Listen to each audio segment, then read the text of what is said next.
साथियों नमस्कार। मैं आपके अमोल 24 चैनल पर आपका हार्दिक स्वागत है। संपूर्ण विश्व के लिए इतिहास एक बहुत बड़ी धरोहर है, जिसके द्वारा हम सभी अपने पूर्वजों, अपने पूर्व समय, विभिन्न पहलुओं की जानकारी प्राप्त कर सकते हैं। किंतु भारत का प्राचीन इतिहास अंधगुप्त के समान है, जिसमें कोई भी वस्तु स्थिति या तथ्य अपने मूल रूप में दिखाई नहीं देती है। ऐसा लगता है कि जैसे झाड़ियां या लताएं आपस में उलझ गई हैं, जिसमें न तो इतिहास है कि घटनाएं हैं और न पात्रों का चरित्र स्पष्ट है। संपूर्ण भारतीय इतिहास के मूल्यांकन के संबंध में कुछ विशेष तथ्यों से प्रभावित विद्वानों ने मनमानी कल्पनाएं कर ली हैं, जैसे पुराण जो विभिन्न प्रकार के मिथ्या को आख्यानों और प्रवचनों से भरे पड़े हैं।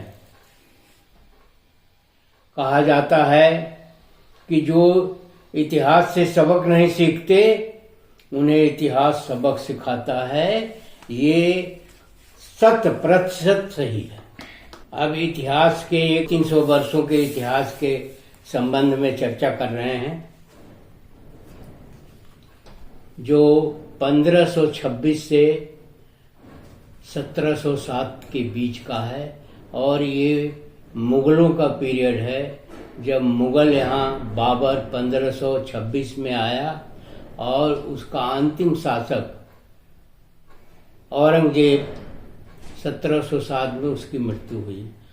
परंतु उसके बाद भी मुगलों का कुछ समय तक शासन रहा, जिसमें 2-3 और भी हुए हैं, परंतु वो उतना महत्वपूर्ण नहीं माना गया, क्योंकि तब तक अंग्रेज भी यहाँ आ गए थे। अब बाबर के बारे में कहा जाता है, बाबर एक अदना सा रियासत का राजा था। 14 फरवरी 1483 को फरगाना में उसका पूरा नाम जहीरुद्दीन बाबर था, जन्म हुआ था, और फरगाना की रियासत का वो राजा बना। और उसके बाद उसकी भारत विजय, वहाँ लोकल में कुछ जगहों को आक्रमण करके उसने आधिपत्य जमाया। 1519 में भारत का अभियान शुरू किया। उस समय भारत में लोदी वंश का राज्य था, और इब्राहिम लोदी जो है वो गद्दी नशीन था। इब्राहिम लोदी जैसे होता है, जैसे कि राजा के या राज्य के दुश्मन होते ही होते हैं। इब्राहिम लोदी के दीवान का लड़का वो भी लगा हुआ था कि इब्राहिम लोदी को गद्दी से हटा करके उसकी जगह पर हम स्वयं शासक बन जाए। और उधर राणा संगा, वो भी इब्राहिम लोदी के शासन को चैलेंज कर रहे थे, मतलब उसको भी वो कर रहे थे, और वो भी चाहते थे कि दिल्ली की सल्तनत पर मेरा राज्य हो जाए। इन दोनों ने बाबर को बुलाया भारत में, राणा संगा ने और दीवान के बेटे ने। बाबर आया। बाबर बहुत दूरदृष्टि रखता था, बाबर बहुत चालाक भी था। और बाबर, जब आदमी एक जगह से दूसरी जगह पर जाता है, जब वो मध्य एशिया से भारत आया, तो निश्चित रूप से वो चौकन्ना होगा, निश्चित रूप से वो काफी मतलब जज्बा लेकर के आया होगा। ऐसे नहीं है कि कोई जो है बिना जज्बे के जो है दूसरी जगह में जाएगा। और फिर बुलावा तो था ही। बुलावा के पहले उसने तमाम अपने खुफिया उससे जो है सारी चीजों का पड़ताल किया होगा, तब आया होगा। अब उसने आने के बाद 21 अप्रैल 1526 को पानीपत का प्रथम युद्ध उसने लड़ा इब्राहिम लोदी से। बाबर एक महत्वाकांक्षी था और जो महत्वाकांक्षी योजनाएं भी बनाता था। यह युद्ध दिल्ली के सुल्तान इब्राहिम लोदी से लड़ा गया। 12 अप्रैल 1526 को दोनों पक्ष की सेनाएं पानीपत में आमने सामने खड़ी हो गई और युद्ध उसी दिन दोपहर तक खत्म हो गया। उसी दिन दोपहर तक खत्म हो गया और इब्राहिम लोदी बुरी तरह से परास्त होने के बाद मार दिया गया और कोई बाबर को बहुत ज्यादा जो है क्षति नहीं हुई। बाबर को बहुत ज्यादा मेहनत नहीं करना पड़ा, बाबर को बहुत ज्यादा लड़ना नहीं पड़ा और आसानी से उसने युद्ध जीत लिया और दिल्ली की सल्तनत उसके पास आ गई। आप ध्यान दीजिएगा, इब्राहिम लोदी के जो पीछे लगे हुए थे, षड्यंत्र कर रहे थे, उसमें दोनों पक्षों का हमने बताया है। और चूंकि उसका जज्बा बहुत हाई था, इनका जज्बा बहुत नीचे था, मतलब उसकी सकारात्मक सोच हो चुकी थी, महत्वाकांक्षा उसका हिलोरे ले रहा था और उसने मिनटों में युद्ध जो है वो जीत लिया और सल्तनत हासिल कर दिया। सल्तनत हासिल करने के बाद उसने दूसरा युद्ध किया, खानवा का युद्ध, जो 17 मार्च 1527 को हुआ। ये 26 में युद्ध हो रहा है अप्रैल में और लगभग एक साल बाद ही 17 मार्च 1527 ईस्वी को उसकी दूसरी लड़ाई खानवा में होती है राणा संगा से। ये युद्ध 2 कारणों से हुआ।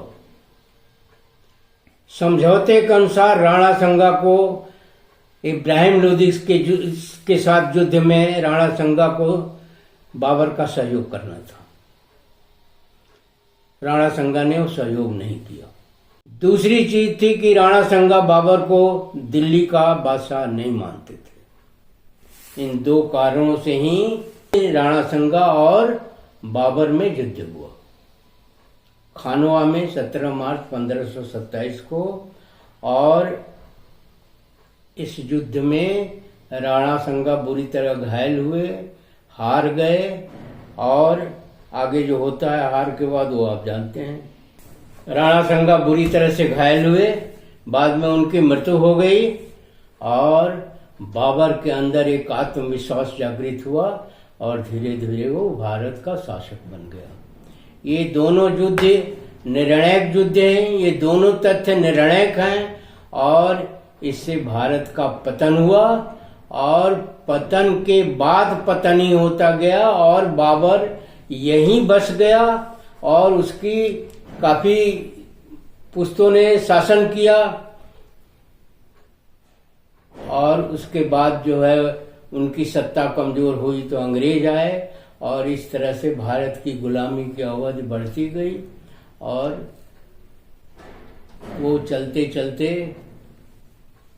1947 में जाकर के गांधी, नेहरू, पटेल, जाने कितने लोगों के प्रयास और एक बहुत बड़ी जान की आहुति जनता ने भी दिया और हम स्वतंत्र हुए। उसको भी कुछ लोग नहीं मानते हैं।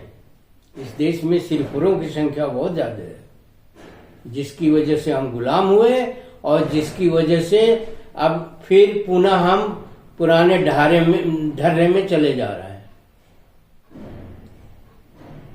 तो ये इतिहास जो है वो आपको, इतिहास से अगर आप सबक नहीं लेते हैं, और भारतीयों के बारे में कहा जाता है कि भारतीय इतिहास से कोई सबक नहीं है। वो इतिहास के बारे में बहुत कम लोगों को जानकारी भी है, शिक्षा भी नहीं है, बहुत शिक्षा भी शून्य शिक्षा है। अगर शिक्षित हैं डिग्रियां लेकर के तो जागरूक नहीं है। और दोष हम किसको दें? आप ही निर्णय करिए कि किसको दोष दिया जाए और कौन दोषी है और क्यों हम इस स्थिति में रहे हैं और कैसे रहे हैं, और आज के परिप्रेक्ष्य में अवश्य इस बात को सोचिए, समझिए और कमेंट बॉक्स में वीडियो ध्यान से पढ़ करके हमें भी समझाइए कि कौन दोषी है। हम दोषी हैं, राणा संगा दोषी हैं, वो दीवान का बेटा दोषी है, बाबर दोषी है या मुगल दोषी हैं, कौन दोषी है? किसकी उस समय सोच चाहिए थी देश को बचाने की? देश को तो हम देश को देश ही नहीं समझते हम। और यहाँ जो बुद्ध काल में या मौर्यों के काल में समता, समानता और बंधुता की बात थी, उस पूरी तरह से आपने समाप्त कर दिया। और आप अपना दोष दूसरे को देते हैं कि ये दोषी थे, वो दोषी थे, और फिर आप उसी चीज इतिहास को रिपीट कर रहे हैं या दोहरा रहे हैं। वीडियो को शेयर, लाइक और सब्सक्राइब करना न भूलें। इससे सबक लें, इतिहास से सबक लें, इस लड़ाई से सबक लें, बाबर से सबक लें, मुगलों से सबक लें, चाहे जिससे सबक लीजिए, लेकिन इस देश के हित में काम करिए, इस देश के बारे में सोचिए, इस देश के लिए सोचिए। कोई पार्टी या कोई व्यक्ति और कोई भी धर्म, कोई भी मंदिर मस्जिद या कोई भी चीज देश से ऊपर नहीं है, कतई नहीं है। धन्यवाद। वीडियो को शेयर, लाइक और सब्सक्राइब करना न भूलिए। जय भारत, जय संविधान, जय नेहरू, जय गांधी।